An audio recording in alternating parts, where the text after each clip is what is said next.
Hello, good afternoon, and welcome to the second lecture in the Royal Armouries 2025 Summer Lecture Series. I'm Mark Bennett, I'm the museum's research manager. Thank you very much for joining us today. The Royal Armouries is the UK's national collection of arms and armour. It's also the oldest public museum in the world, at least according to Guinness World Records, opening its doors at the Tower of London from about 1660 onwards. By the 1830s, it had both a guidebook and a ticket booth, and shortly after began purchasing ancient arms and armour in order to tell a more complete story to the public. Today it operates across 3 sites. We have our historic home at the Tower of London. We have a purpose-built museum in Leeds, from where you join us today, and a Victorian fort outside Portsmouth, which holds the bulk of our artillery collection. Today's talk is part of a series of 4 events covering various topics of Roman history, with later talks including Roman Special Forces and the Roman Gladius. You can watch these live in the museum, virtually on Zoom or YouTube, and the video will be available to watch again on demand on YouTube if you don't happen to be available for the main event. We also have an academic conference on the topic of combat, spectacle, sport and war, which will be taking place in October. All of the details of these are on our website, which, if you've not come across it before, is royalarmouries.org. So just for a couple of technical matters for the people online. After today's talk, we'll be taking questions from the Zoom Q&A function, the YouTube chat, and from people here in the audience. If you're submitting them online, feel free to send them in as soon as they occur to you, and I'll put them to the speaker after the talk. You don't have to worry about disturbing their equilibrium. You can also add captions if you're hard of hearings. There's a CC button at the bottom of the screen in both Zoom and YouTube. We do have the option to send us feedback after the talk. There was a QR code in the slides, and I will put a link in the chat. If you do get the chance to tell us what you thought of it, it would be very much appreciated.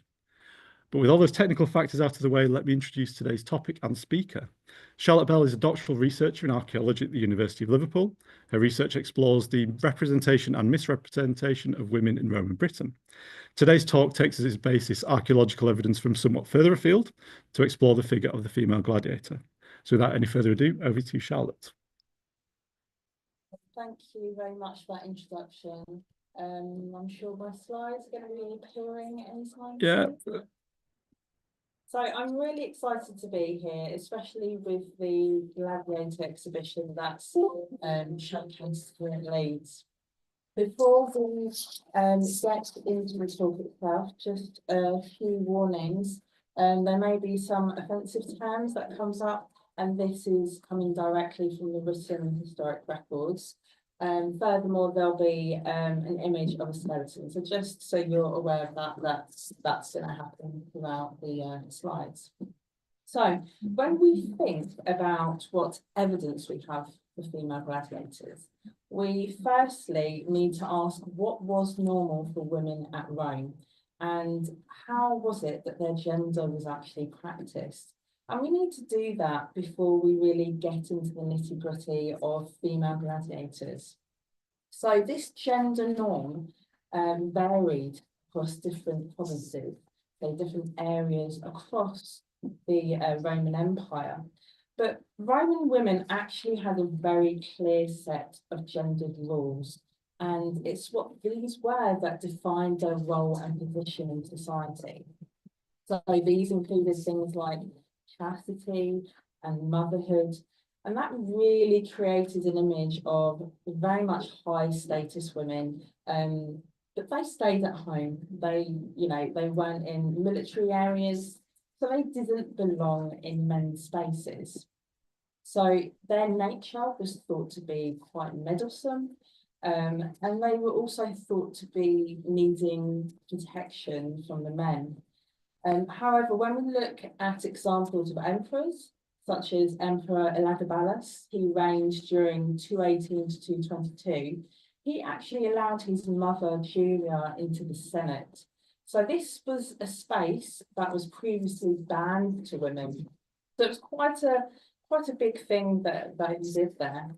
And he also gave her the Clarissima title, as well as his grandmother, Maesa, and he gave her the title of Mother of the Army Camp and of the Senate. So his mother actually played a big part in forming some of his policies. He actually also established what was called as the female Senate.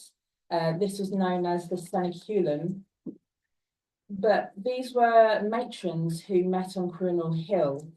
But when we start looking more in depth of the things that they spoke about, most of it was fashion.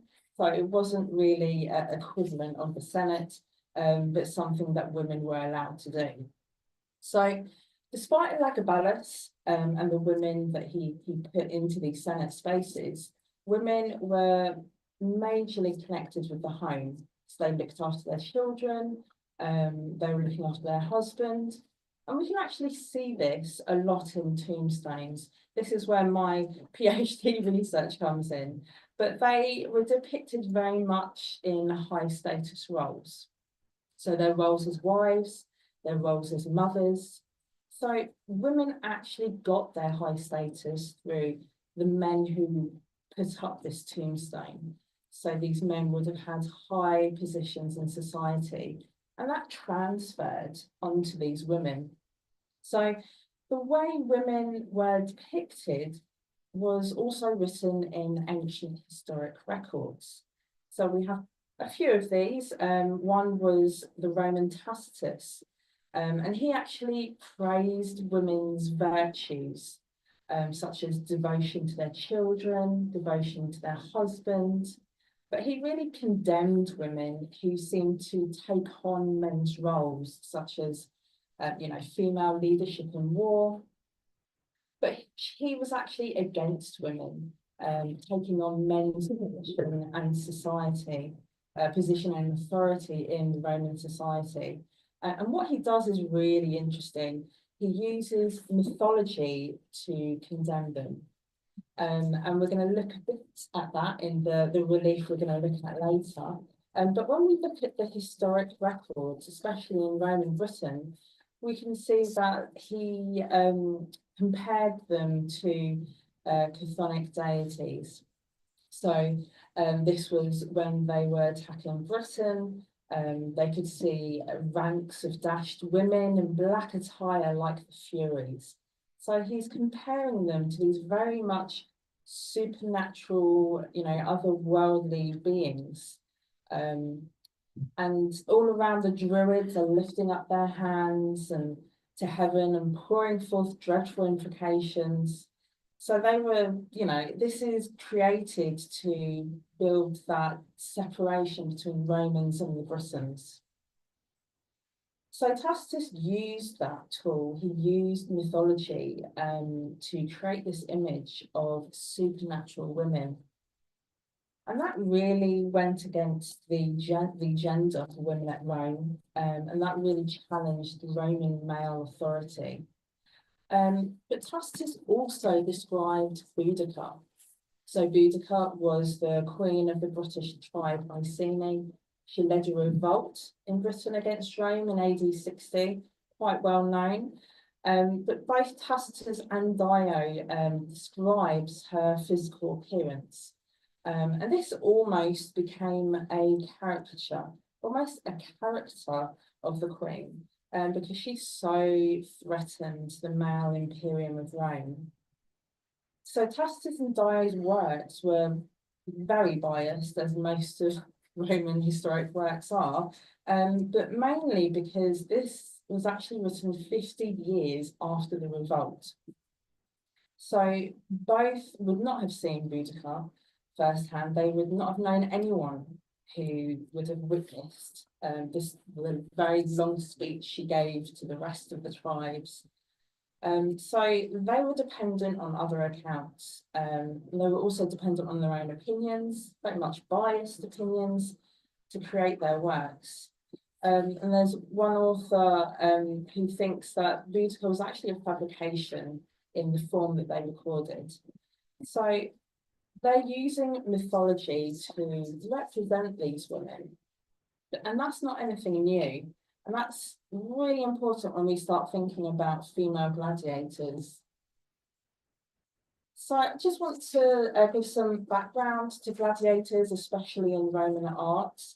What purpose did this specific art have? So it doesn't just tell us about the sort of entertainment the Romans enjoyed, but the power and the display of this power that the organisers experienced. So this sort of entertainment was enjoyed by a lot of the masses, but the power displayed at these events were often used to justify their position in society, these organisers. So there's very much political and status role as well. So when we start thinking about archaeological evidence for gladiators, this wasn't just at Rome. I think Andrew Fear last week, he gave his talk on bestiary, and he referenced the excavations at York that revealed on the bone, on the skeleton, on the pelvis, markings similar to that of a large cat, so like a panther or a lion. And the team at York actually published an article this year in April that showed that the puncture marks on the pelvis were actually the same as a lion mark, which is really interesting. So the authors of that article tell us that it was very likely that the lion dragged his prey, and that left the pelvis really damaged. But let's look at these mosaics. I have a picture up on the slide there for you.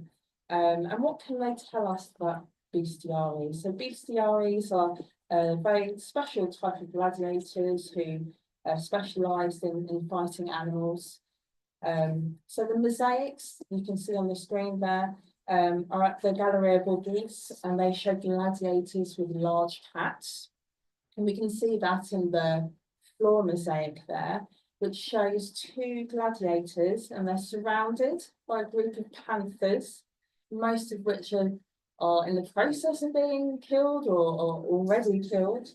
And there are two different scenes we've got there. We've got the top where they've been struck with spears, and the bottom we're seeing two panthers that are being wounded there. So these mosaics were discovered at Borghese and Terra Nova at Rome, quite a large number of mosaics, and it revealed a suburban villa with lots of images of these types of gladiators. So we've got gladiator combat and hunting scenes, and that really celebrated patrons, and it's very much a high status imagery that we have here. So the patrons experienced this through the imagery, this display of power, of wealth, of status. And much of archaeology can actually tell us about high status. In fact, most archaeology is the good stuff that we find. It's the people that engaged with these things were high status. But actually, when we start to think about gladiators and how people engage with them, we've got evidence of people from lower class. So there were excavations at Pompeii, and that revealed graffiti of gladiators. And after some analysis, it was identified as being drawn by children. So these charcoal drawings were discovered within a courtyard. This is before the eruption of Vesuvius. And so the archaeological part actually said this was from direct vision. They don't have any justification for why they say it was drawn from direct vision, but this is, through the analysis, this is what's come out of that. So one graffiti shows 4 gladiators, 2 are faced against each other, and the other 2 are bestiarii, and they're aiming spears at a pair of boars. There's actually more at Herculaneum.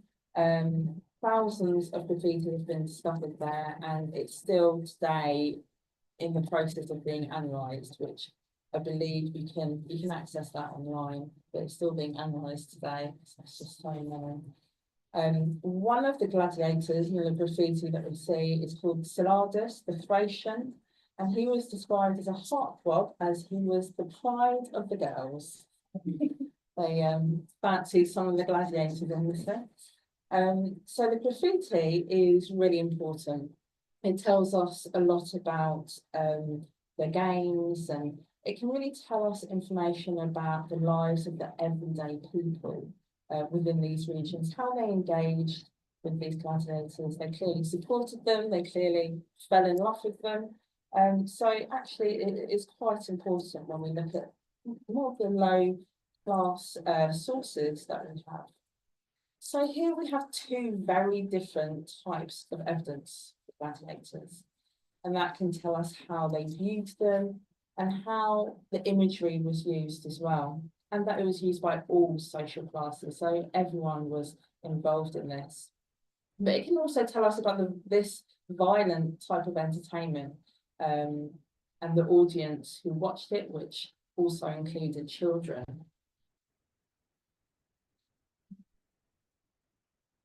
Yeah, that's the right slide. So let me start getting into female gladiators now. I know this is what you're wanting. So our current knowledge is quite slim, unfortunately. We don't have a lot of evidence, but female gladiators were known as a gladiatrix, but they weren't referred to as a gladiatrix in Roman times at all. So this term gladiatrix was first used in the 4th to 5th century by a scholar who, funnily enough, questioned whether a woman training in the games wanted to be a gladiatrix meretrix, which is a gladiator prostitute. That is how it first came about, and I think pretty much we've just flown with that term. So, but there's no evidence that exists for a female gladiator school, although there were women present at these schools that were the wives, partners, supporters of male gladiators. But the archaeological knowledge for female gladiators is actually quite low. We do have some sort of iffy tombstones which may have supported this idea that they were a female gladiator. There was a tombstone for Valeria, who was 17 years, and she belonged to a collegium, which is a legal association. And that may, and I stress that may, have referred to female gladiatorial training under private tutors, because we don't see this evidence for formal gladiator schools. So female gladiators were typically low status women, and they were known as miliaires, so just low status women.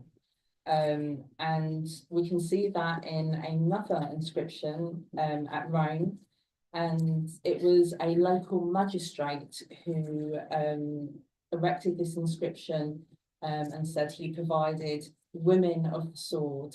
So he's talking about these female gladiators, and interestingly, the word that he uses are miliaires. So we're looking at low status women there, rather than femina, which are high status women. So high status women were banned from participating in the arena as gladiators, although the presence of gladiatrices, which is the plural gladiatrix, really went against the traditional roles for women. But when it came to miliaires, low status women, that was acceptable because, you know, they didn't deserve to be respected. They were low, they were poor, they, you know, maybe be in trouble, they were slaves. So, well, that's okay for that, for those sorts of women. It's okay that they're gladiators.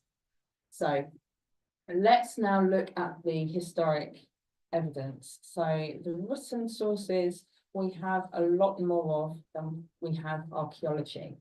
So because of the lack of archaeology that there is, we then become dependent on these written sources. They actually show a much darker side of gladiatrices.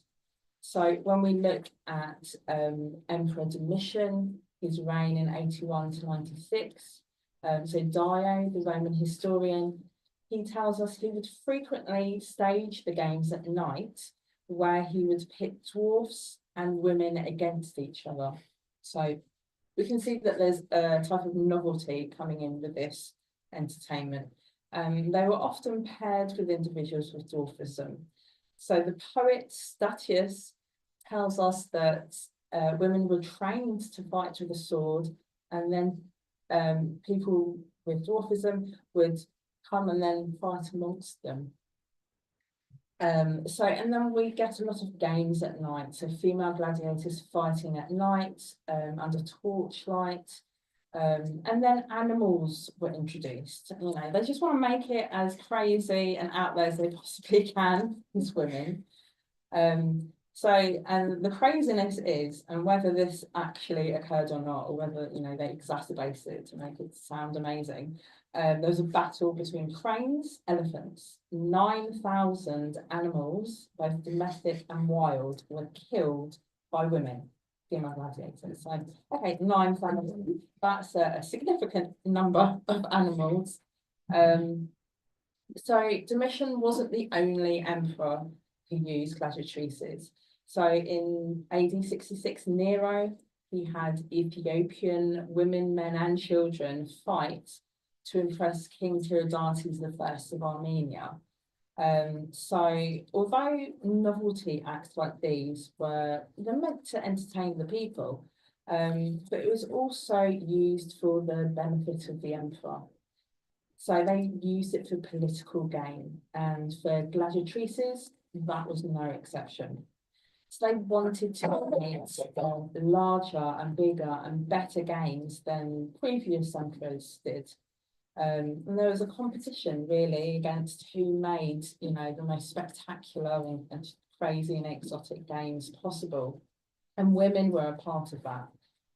So these written texts also describe high status women participating in the games. So this was known as the Feminarum. And this is where upper class women entered the amphitheatre. So Dio tells us about a days-long festival for Nero's mother, where he got upper class men and women drive horses, killing wild beasts, and fighting other gladiators. So as a result of high status women doing that, the Senate issued a decree in AD 19 that prohibited upper men and women from fighting. So, but again, like I said, low status women, totally okay. So the traditional gender roles for women was questioned by Septimius Severus, and that was due to the female gladiators. So in AD 200, Severus banned all women from the arena, including Villiers, low status women. And he said that this was because women took part in, you know, being too competitive against each other.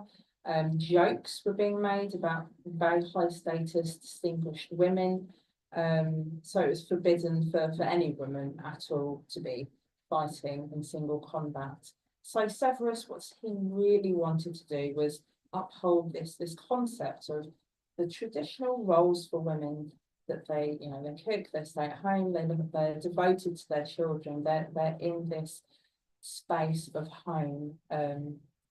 So, and that really underpinned Roman culture, and he wanted to keep that going and not see these examples in the arena. So now we've looked at the written text, let's start thinking about some of the archaeology that people have used to say, oh, that's a female gladiator. Okay, so we've got the Great Dover Street burial, which is the #1 burial that is used to say this must be a female gladiator.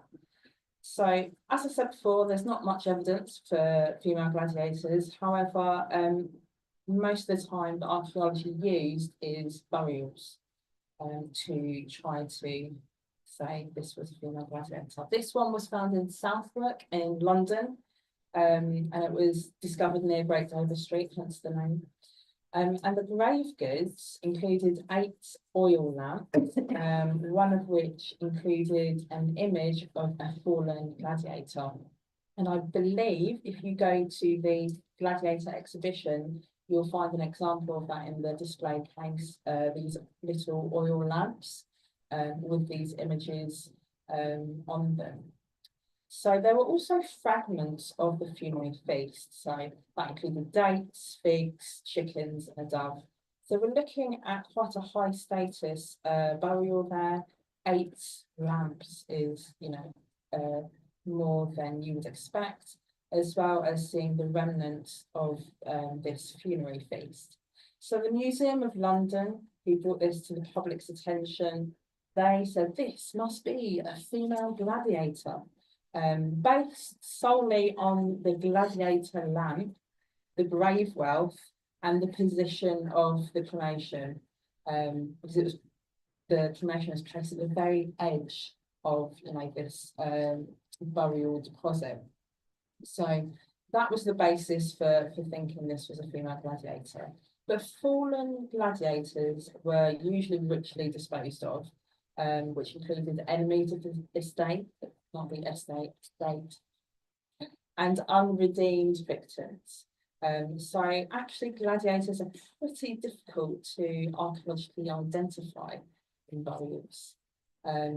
So this is because the placement of gladiators, the way that they're put into the ground, the way, what grave goods they're given, there's no one set rule, and it's very much dependent on the region, the date, their gender, their sex, their status. It can just be different for so many reasons. So to include one set of rules for gladiators is just, it doesn't really match with how burials are usually placed in the ground. So when we look at other scholars who see this evidence, Mary Beard is not convinced. She's not convinced about it at all. She said the evidence is very thin, lamps with images of gladiators are 10 a penny in the Roman world.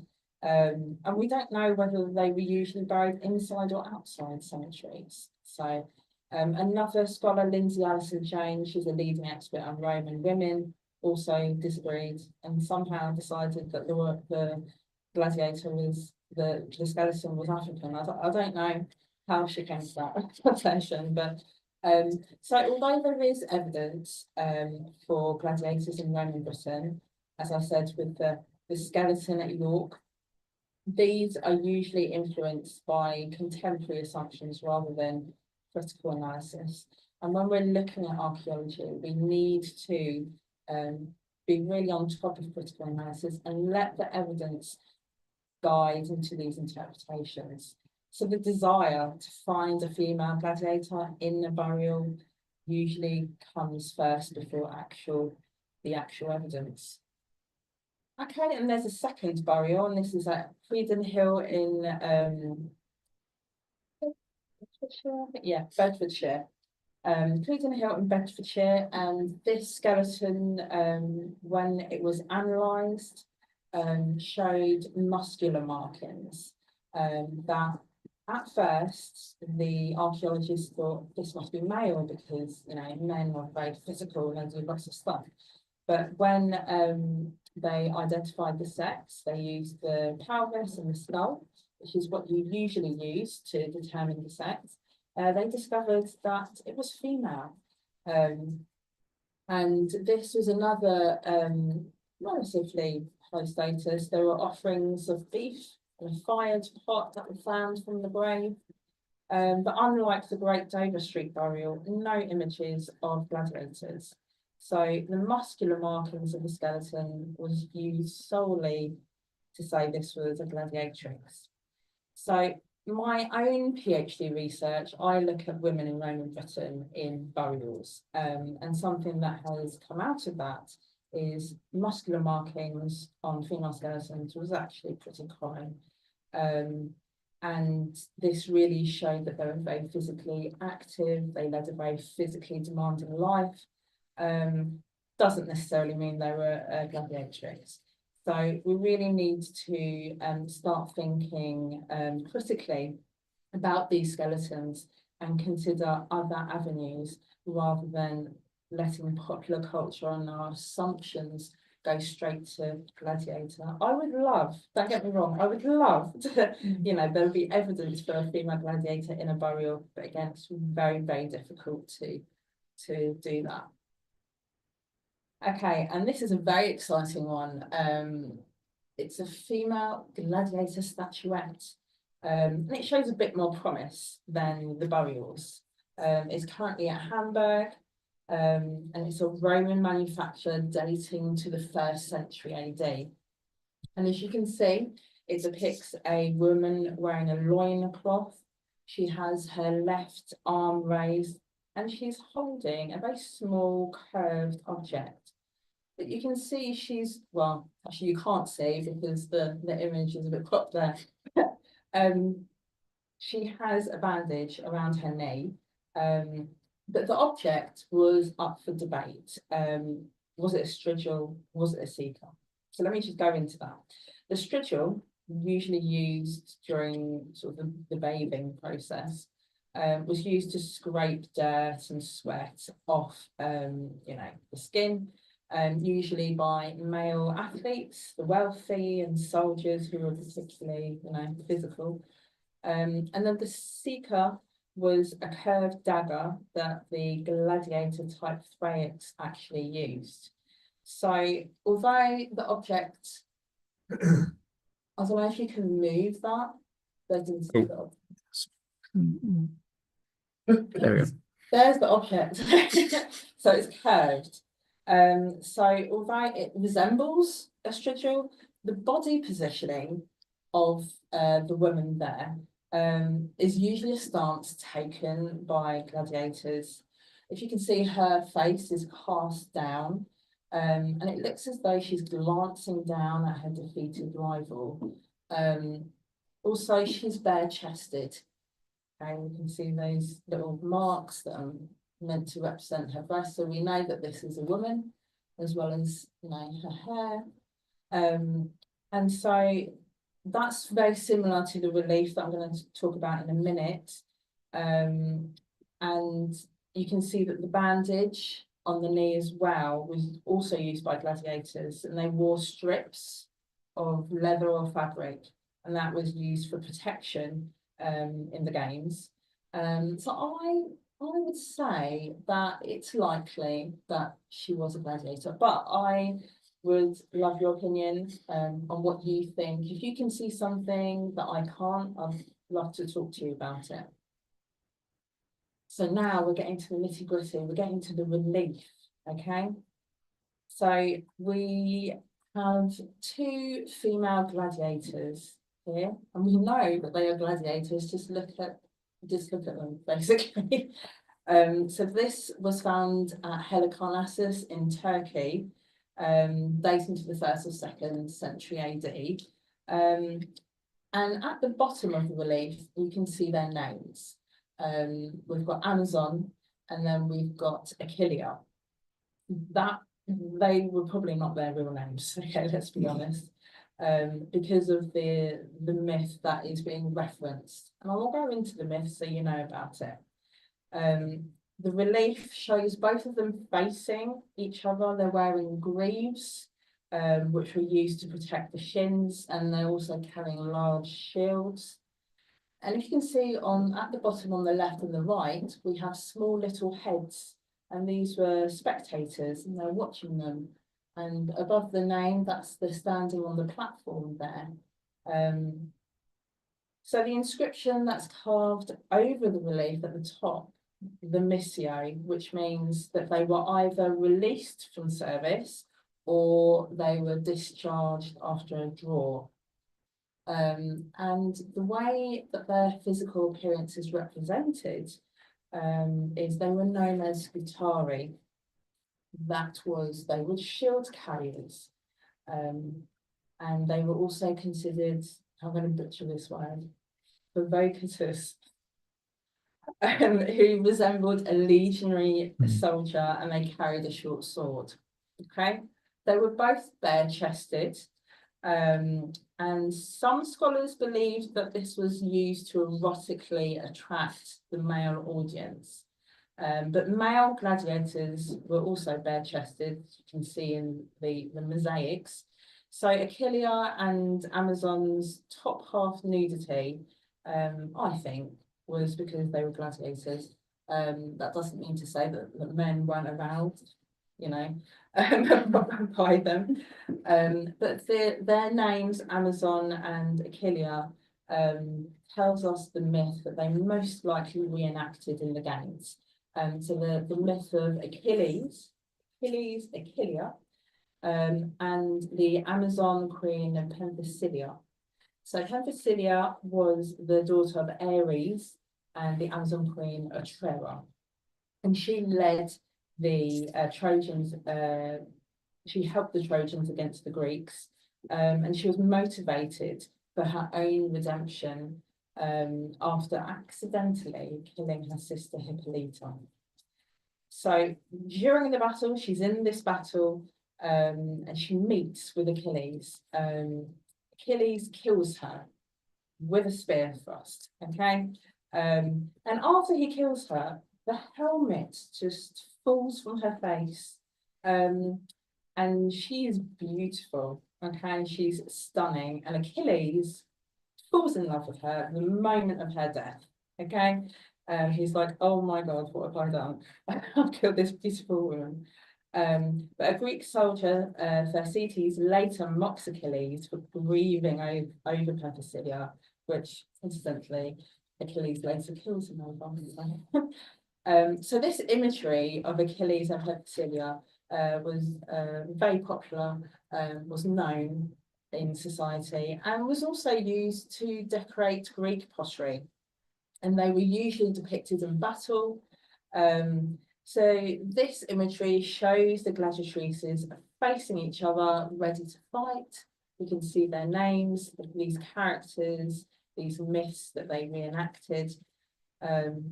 So from the written text that we have for female gladiators, we can see that they were used to entertain both the emperor and the people. And this was carried out through gladiatrices due to Roman women who were usually confined to the home where they looked after their husband and children. So to actually see women in the games and fighting was unusual. So, whoa, women, they're fighting and they're wearing all that gear, that's crazy. So it really created an exotic type of game. That the people were attracted by the strangeness of it, as well as the myth that they reenacted. So what was normal for gladiatrices was not the same as high status women. Okay, so the same gender standard was not applied to them. This, I believe, led to them being othered. Okay, and what I mean by that is they were considered so low status, so much so that they were treated as a completely different group of people, in a bad way, okay? Not respected, not given the same thing, just in society, just, not revered at all. But the written records tell us that emperors also used them for their own personal entertainment. So Domitian, I spoke about earlier, he used them in fights at night, as well as using Ethiopian gladiatrices. So he was using captured women, possibly captured women, to display his power and his status. So they were subjected to the emperor's whims, his own entertainment, for political power through the reenactment of these myths. So their attraction wasn't just because of, they were fighting and that was very unusual to see, but it was from their names that placed them in this myth world. It also showed off their prowess, potentially their strength, through the connection of these mythological characters with Achilles and with the Amazons, who were specifically known for their strength. So the mythological interpretation of women was not new, as I said earlier, in Britain with Boudica, but Achillea and Amazon were used for the entertainment of the people and to display the emperor's wealth and power. So this concentration on myth and its retelling attracted a larger audience, which is what was what was desired, what the emperor wanted. He wanted to create a large spectacle that kept in line with popular culture. Okay, so women within the games technically went against these, set of rules that we see for women in Roman society. But Achillia and Amazon were othered, and because of this, the same rule did not apply to them. They were far removed from this idea of high status women, of what women, how they should act and how they should behave. And instead they were othered through the way they dressed, through the violent actions in the games, and through this retelling of this myth for entertainment and political gain. So although these women were almost reduced as a tool for the empire, they amassed status through the art, through the reliefs, so the images that we see, and through the graffiti, especially over at Pompeii as well. Their status was not their own lived experience, but was restricted to persons of high status. So although they may have gathered fame, this wasn't their experience, most likely. So Achillia and Amazon then were not high status, I believe, were enslaved entertainers vulnerable to fatal injuries and death. That is a bad way to end it. So we're gonna conclude. I'm gonna try and make it a bit positive for you, okay? So let's bring everything together. Gladiatrices were used primarily for entertainment of the people and for the benefit of the emperor, who displayed his power and wealth, as well as gaining, having political gain through that. The attraction of female gladiators was because of their sex, which it just went completely against what was normal practice at Rome for women. So their role as gladiators challenged this sort of idea of how a traditional woman was. But they were not high status. They were not viewed in the same way at all.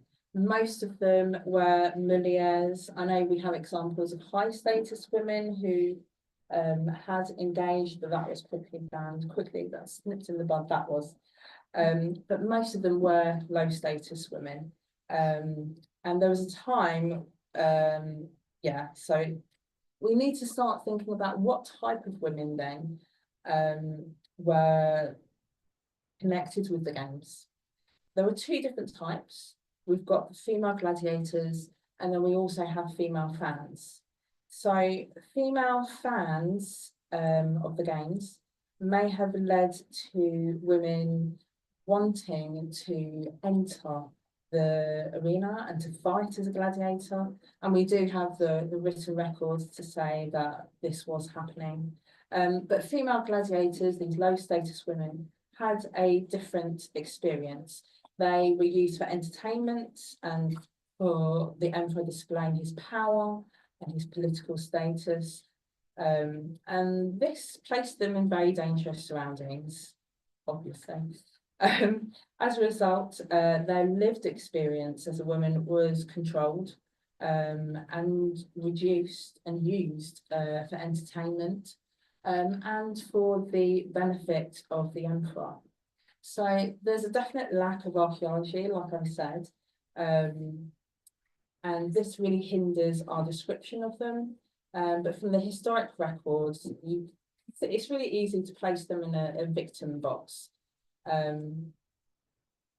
But their lived experience may have been different. From the archaeology, we can say that they experienced status in a public way, and we can see that in the relief, we can see that in that statuette.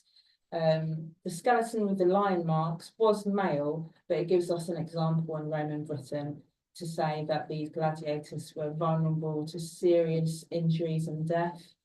And then the written records really creates an image of female gladiators that benefited the empire and showed them off as spectacles. However, we need to consider the bias of these historic records.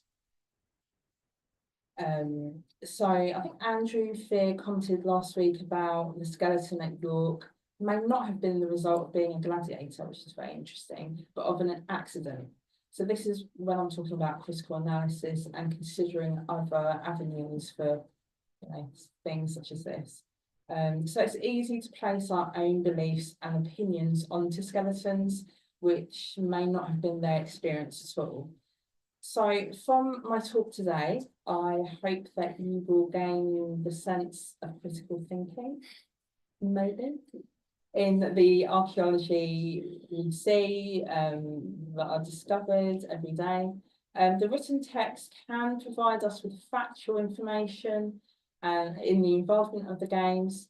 And whilst we think about that, also wonder about the ways their lives were impacted due to their low status.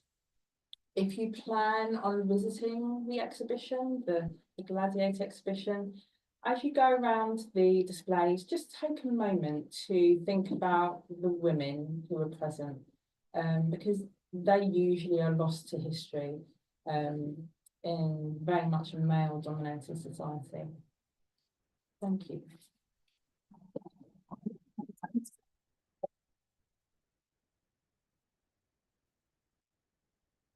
Fantastic. So Charlotte, if I can ask you to join us for Q&A.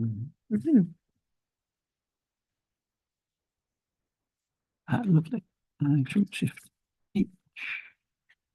Great. So we have some questions online. Is there anyone in the room who'd like to ask anything? Yeah, Matthew? Hello, Charlotte. Thank you. That was absolutely brilliant. I had a quick question really about the other areas of the gladiatorial world, so the anistas, the owners, and the editors who put on games. Is there any ever examples of female organisers of the games or women putting on the games, or has it always been? No. This is the really tricky thing with female gladiators. There's just not enough evidence. We need more, to be honest. And the historic records we have is more than you would expect to have, but it's still it paints them in a particular light. That they were just spectacles. So we're getting the bias there. If we had more archaeology for female gladiators, that would be good. I think the statuette is, the most promising piece. I think the more we look at burials is, it's just so open to interpretation, even with the the lesions with, that was made by a lion. Okay, we can confirm it was made by a lion, but in what manner, in what context, I think it is so easy to jump to gladiator, and may have been a gladiator, but then I think the next jump was, oh, it's a gladiator cemetery. So it's, obviously these animals were around in Roman Britain. What if they escaped? There was an accident, and so it's more evidence is needed. It's lovely to have all these questions. Oh, was there an example of this woman doing this or doing that? But again, the evidence is just so slim to really confidently say more archaeology is needed for it, I think. On that topic of more archaeologists, we had a question from Jan Scott about, was there any suggestion they used elsewhere in the empire? So I think the Halicarnassus example possibly illustrates that. Yeah. But the other thing you mentioned is used by the emperor. So are all gladiatorial games in some respect in the name of the emperor, or how does it work? Yeah, to be honest, I'm not 100% sure on that. I do believe that, the emperor, from the historic records, the emperor used them for his own personal entertainment. And he gained a lot from, creating a very large spectacle in the games. So he would have wanted to be, present and to be visible, to the people there. And especially with sort of other dignitaries that are coming in, he's impressing me. Look at my games and look what I've produced, and look at my power and my status. But it travelled around a lot, obviously, so it would have been a special occasion. There's a couple of questions from YouTube that kind of tie together. So we have the observation that the Romans kind of seem ashamed of this whole situation. You know, the women aren't given the same level of hero worship. They're not presumably depicted as frequently, if they are out there fighting, they're not depicted as frequently as their male counterparts. Does the textual evidence suggest that this is maybe something that the Romans are slightly ashamed of getting enjoyment out of? Yeah, it's interesting, isn't it? Because from the historic records, the Roman male historians are like, women should not be fighting. But yet when it's for their entertainment, it's okay if they're not, are high status Roman women that are wives, and this is obviously why it was later banned. Yeah, it's a bit of a interesting one, because I think it's with what I was talking about, the high status and low status, they were so separated and deviated from each other, that they really just weren't, or they weren't even considered women, because but then they also wanted to represent them as women, to say, look, this is like really not how Roman women should be. And they were so known for judging other regions that they went to conquer, of, your women should not behave in this way. This is how women should behave, and they're very sort of strict on that. So it's I mean, I think it's more the case of the separation of high status, low status, and that these low status women were literally considered not in the same vein whatsoever, and that's almost how they overcame this okay, the whole traditional role versus these fighting women. Yes, I mean, if they do feel ashamed of it, there's obviously a gender angle in there, because the Romans are not shy of treating the lower classes badly, just for the context of those who might not be familiar. There is an interesting question actually from an anonymous attendee. How do you know that a lot of these aren't trans men who may have been gladiators? Okay. But I presume that the evidence is too scanty for us really to say anything about gender identity there. Yeah, it's very, very difficult. Yeah. But I would say, because Aquilia, I mean, it's just really difficult. Yeah. It's sort of queer theory. With archaeology this slim, it's like you don't have much evidence. And I mean, even the relief, even though you've got, it's quite a clear relief, maybe slightly weathered and damaged, and you've got very clear inscription, but you're not really given too much. You just know that they're gladiators. You can see that they're bare chested, and we can see that they're women because of that. But the archaeology is too slim, and there's not enough information on that relief to be able to do that. I'm not saying that you can't use queer theory to sort of investigate those sort of identities. You can, but I think you need more information on that. And unfortunately, female gladiators, we just need more of it. Yeah. As I say, as a modernist, I'm always amazed what ancient historians can do with literally two names and one word. So yeah, it's tricky. Yeah. Sorry, any other questions in the room? I've got some more from online, but yep.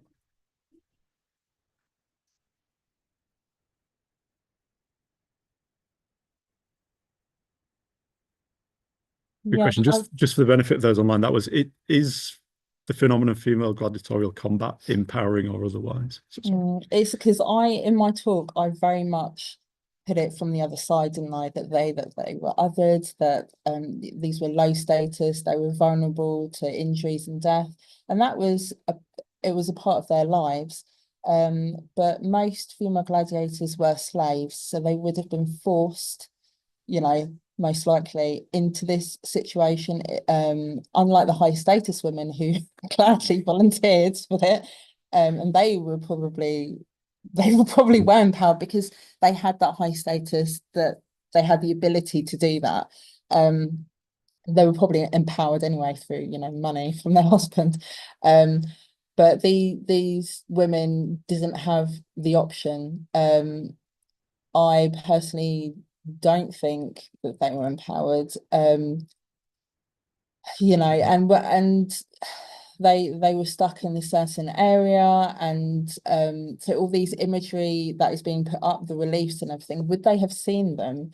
Would they have known that they were getting a little bit famous, or would they have not had access to that? I think it's more, you know, the whole gladiator thing is fame and glory and everything, but did these women experience fame and glory in the same ways that men did?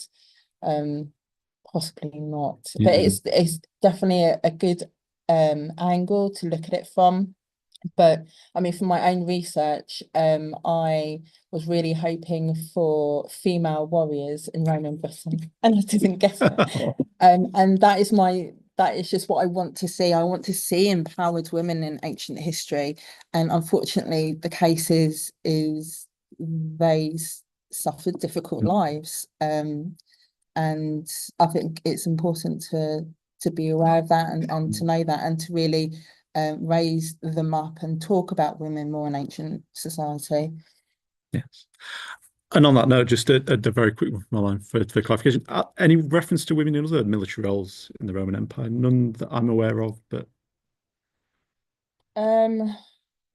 unless it's like they're trying to you know, like get their sons to be emperors or something. It's like they're trying to get their heirs into the position, because then they will be into a high status position. I mean, obviously you've got people like Boudicca and Cotamandra in Roman Britain, but I mean they were pretty much squashed quite early, and it was very you know, the Romans, Tacitus especially, really did not like it, because it just completely went against it. In fact, he completely blamed Boudicca for the whole ordeal. So yeah, no, there isn't a lot, unfortunately. No. Unfortunately for women in ancient history, especially Romans, it's a bit sad, to be honest. But no less worthy of study. Worthy of study, and good to bring their voices out a lot more and know what they went through and the hardships that they went through. Yeah. Sorry. It's very well known that it's graffiti, something quite rude. Yeah. Have we not come across yet any graffiti mentioning female gladiators in the rude sense or otherwise? No, because men always love to put oh, they did. They really put some really dirty stuff on there, didn't they? Yeah. Not that I'm aware of. I mean, you could put a list of evidence for female gladiators on like an A5, like less than an A5. There's just not enough. From what I'm aware, no. There was a graffiti of Saladus, who was the heartthrob, and I think that was probably sort of very common, that women were, oh, I love him, sort of. Yeah. But you know, archaeology is constantly being discovered, and hopefully in the future we'll get more evidence. Fingers crossed. Some empowered ones, maybe. I was going to say, just very, very quickly, for the benefit of those who haven't studied Latin, it would presumably be very obvious if we were talking about a female name. Oh yeah, it is. It's it's like the ending, I think it's like IA and E, and so you know it's a female name, as so it's very recognizable. Right. And having dragged the discussion onto an obscure point of Latin grammar, I think I better end it there, unless there are any other questions in the audience. No.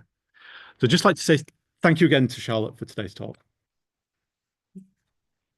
So if people want to find out more, either about female gladiators or your research in general, where would you point them towards? Well, I'm researching at the University of Liverpool, so literally you write my name and sort of stuff comes up. If you want to know more about female gladiators, yeah, that's a tricky one, because there's so little to talk about. There's no books on. I mean, there's lots on gladiators, but nothing on female gladiators. You could go to the British Museum, where the Achillea and Amazon relief is stored, and that's on display there. And then also look into Tacitus and Dio, who wrote about them, get more information about them through that. Yes, you can always rewatch this talk, which is of course available to watch again online. But yes, so thank you to Charlotte, thank you to Katie, who's somewhere in the ether, managing the feed to YouTube, but mostly thank you to the audience. Thank you for coming along. Thank you for your questions and comments. We would very much like to know how you thought about this. So bear in mind there is feedback over there. There's feedbacks in the chat if you're online. The next talk in the series will be in August, when Simon Elliott will join us to explore the various different types of Roman special forces. The details of that talk, and indeed of all the other events in the series, are available on the website. But in the meantime, thank you very much again for attending today, and I look forward to seeing you again in the future.